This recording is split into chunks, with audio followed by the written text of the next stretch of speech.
Masya Allah. Jangan Bu ya, jangan. Contohlah Nabi dan keluarganya. Kadang-kadang sedih.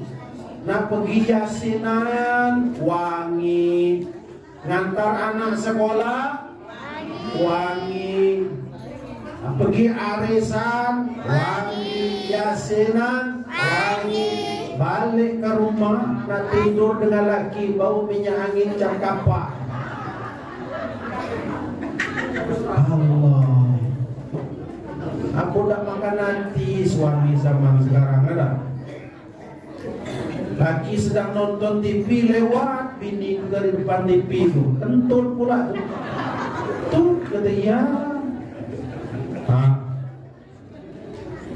Masya Allah. Kesian suami gitu. Tengoklah kan wajahlah suami gitu. Kesian.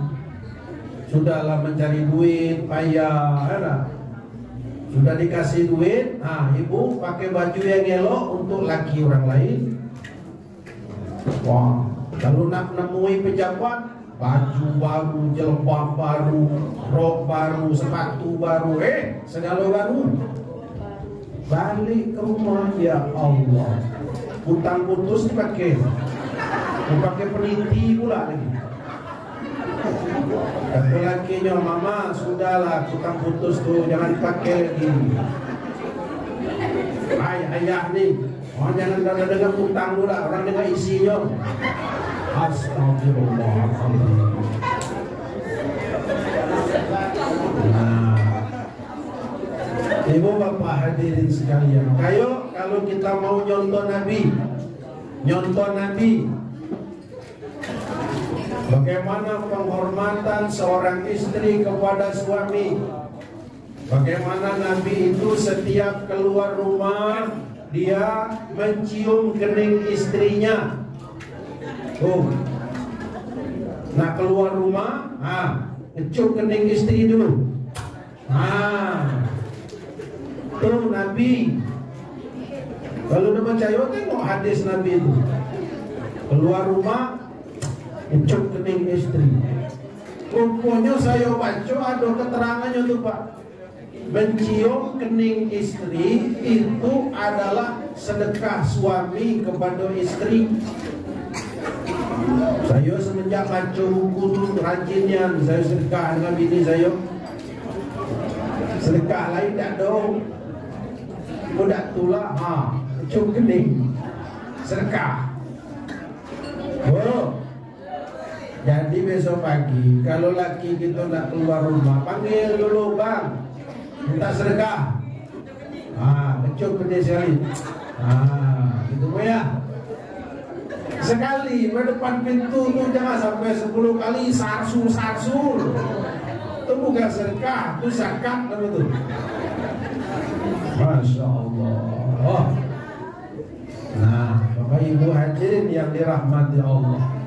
Begitulah Rasulullah, rumah tangga Rasulullah.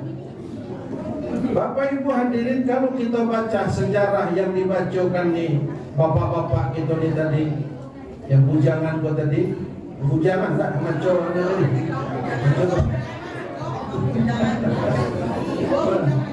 Tak ada lagi yang bujang maco tuh. Bolehlah dikader dah. Ya. Itu kader lah yang tukang baca berjanji itu. Ini banyak anak muda nih. Ayo baca berjanji, suaranya masih kencang-kencang. Merah. Gitu. Ya. Jadi kami kemarin rapat dengan wali kota bagaimana kita ini supaya pemuda-pemudi ini banyak hafal Al-Quran.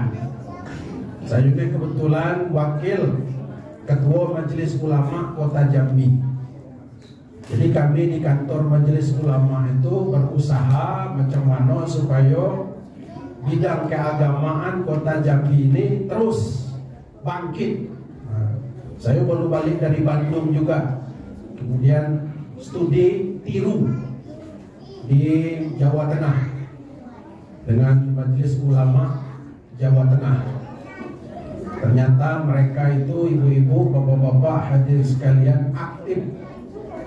Nah kita juga ingin Jambi ini juga seperti mereka. Nah, ini kita baru sudah melaksanakan MTQ tingkat Kota Jambi. Pada tingkat MTQ kemarin provinsi, kita Kota Jambi juara umum. Harapannya anak-anak nih yang baca Quran, berzanji, merhafal ini, hadrah ini hidup sekarang nih, dilombakan terus. Kami kemarin majelis ulama melombakan hadrah. Ya, banyak hadrah dari kecamatan ikut. Ya. Dalam rangka apa? Memacu semangat anak-anak muda. Sebab anak muda ini kalau tidak begitu, tidak ada panggung bagi mereka. Kita harus buatkan panggung bagi mereka untuk mereka tampil. Kalau tidak, mereka itu asik di jalanan, kebut-kebutan motor tuh, geng-geng motor. Kemarin geng motor di mana? Yang ribut kemarin Raja Wali. Gitulah Pak. Mereka itu karena tidak ada panggung. Coba kita buat yang trek-trekan motor tuh, kan ada tempatnya. Wah, gitu. Ada tempatnya. Cuman kita belum ya. Kita khawatir nanti la tattabi'unna sanana alladziina min qablikum shibran bi shibrin wa zira'an bi zira'in hatta law dakhalu dhabbin. Akan datang satu masa di mana umat Islam yang banyak nih ngikut orang, sekelompok orang yang dikit. Orang yang dikit itu masuk lubang biawak, umat Islam yang ramai ini ikut masuk lubang biawak. Siapa yang diikuti itu? Yahudi dan Nasrani. Ini sekarang Yahudi sibuk ngebombi Palestina sekarang nih. Banyak mati, meninggal, syahid orang-orang Palestina sekarang nih. Siapa yang mau bantu? Tidak ada, Bu. Orang Islam ini belum bersatu. Andai kata orang Arab sana itu bersatu, kurang orang Israel itu mati boleh. Tapi kita umat Islam tidak kompak, tidak bersatu. Arab di Arab sama Arab itu pun saling perang-perangan. Tapi orang yang sedikit itulah yang diikuti sekarang ini. Mereka menjajah kita ini tidak dengan perang, tapi menjajah kita dengan budaya, pakaian.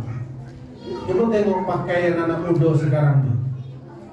Saya baru balik dari ceramah depan kantor gubernur pakai motor lewat di samping saya.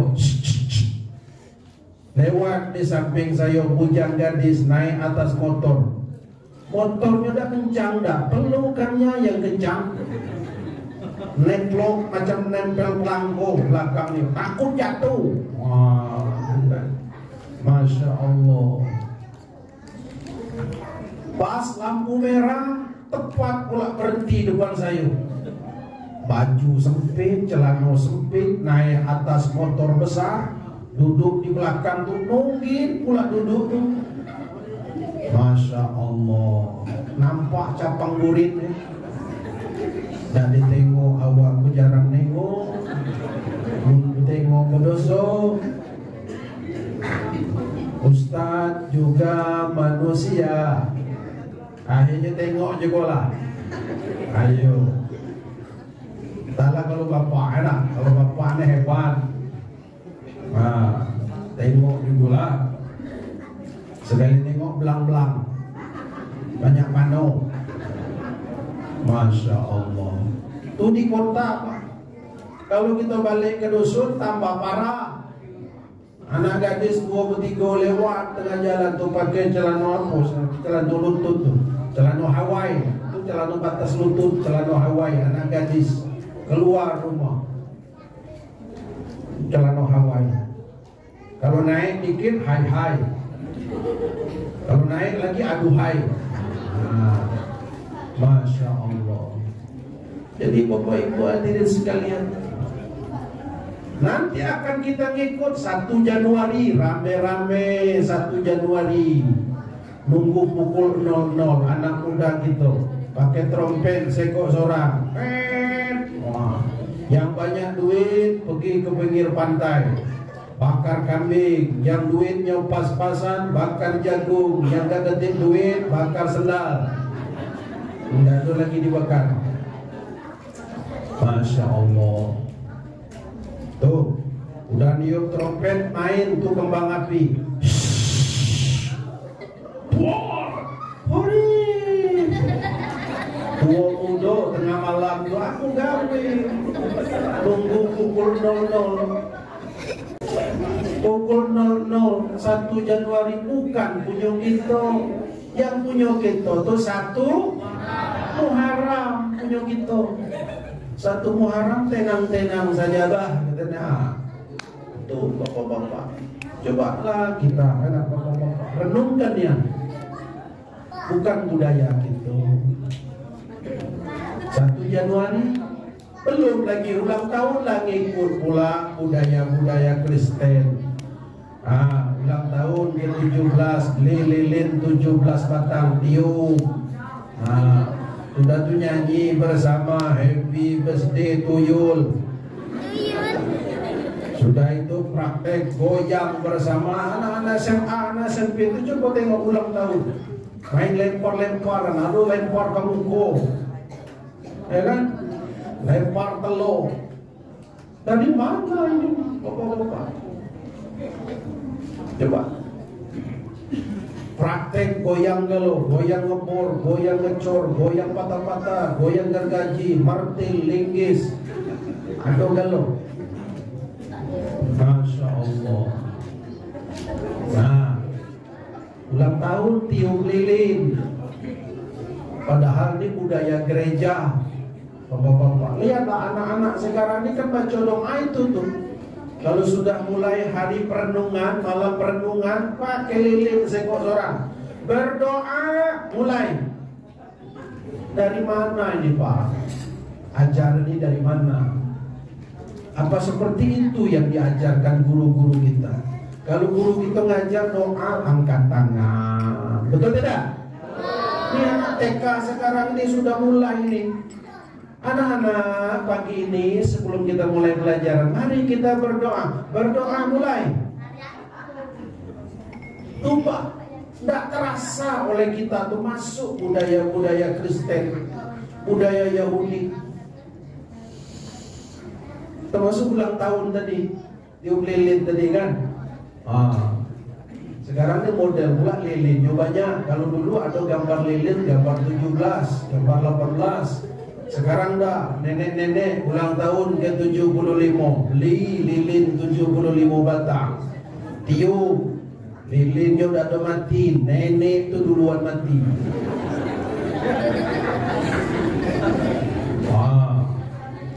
Jadi bapak-bapak, ibu-ibu, ini menjadi bahan perenungan bagi kita dalam suasana memperingati Maulid Nabi ini. Kita bercermin, benar tidak akidah kita ini? Benar tidak akhlak kita ini sudah mencontoh akhlak Nabi atau tidak? Atau bertolak belakang? Ya. Sudah selesai ulang tahun, tiba pula masanya hari Valentine. Rame-rame pula muda-mudi mengucapkan hari Valentine. Apa arti hari Valentine? Hari kasih sayang. Nah, itu hari kasih sayang. Padahal Valentine itu pendeta Valentino, pendeta di Amerika, mengajarkan tentang kasih sayang. Dia mati, meninggal. Ajaran ini diajarkan menebarlah sampai ke Inggris, sampai ke Perancis, hari kasih sayang. Ya kan? Sampailah pula ke Jakarta, sampai pula ke Jambi. Tuh, sampailah pula ke daerah kita nih. Mulailah cowok datang ke rumah ceweknya, ucapkan hari Valentine. Apa kata cowoknya? Duhai adinda sayang, di hari Valentine ini ku persembahkan kembang tai ayam ini untukmu. Apa Aku kata ceweknya, iyalah gitu. Aku terima kembang tai ayam ni, aku serahkan diriku padamu. Iya, kata orang Jambi, ku serahkan. Bunting boleh tak? Jangan mau ikut. Nih yang muda-mudi nih, yang cantik-cantik, jangan mau. Kita ada punya figur tauladan yang patut kita contoh, baginda Nabi Muhammad sallallahu alaihi wasallam. Sallallahu ala Muhammad sallallahu alaihi wasallam. Sallallahu ala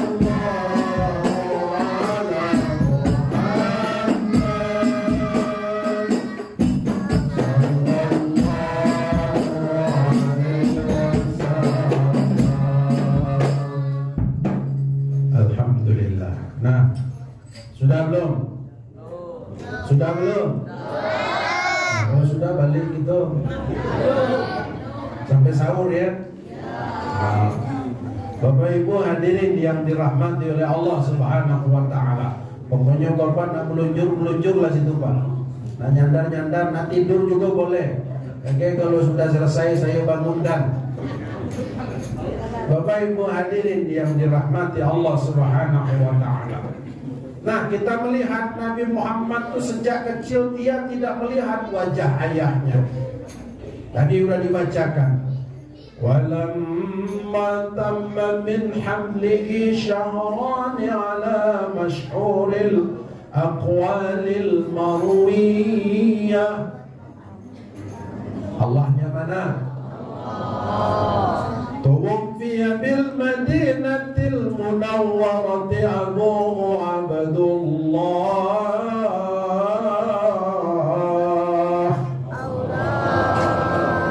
Ketika Siti Aminah sedang mengandung 2 bulan, 2 bulan, maka meninggallah suami tercinta yang bernama Abdullah di kota Jakarta, Madinah. Dan Nabi Muhammad bapaknya itu meninggal di kota Madinah. Jangan sampai tidak tahu. Nabi Muhammad lahir di Mekah. Siapa nama ibu Nabi Muhammad? Aminah.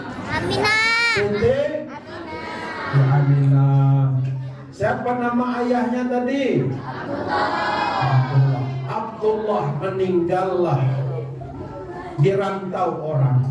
Jadi ibu-ibu Nabi Muhammad itu masih dalam kandungan, sudah tidak bertemu dengan ayahandanya.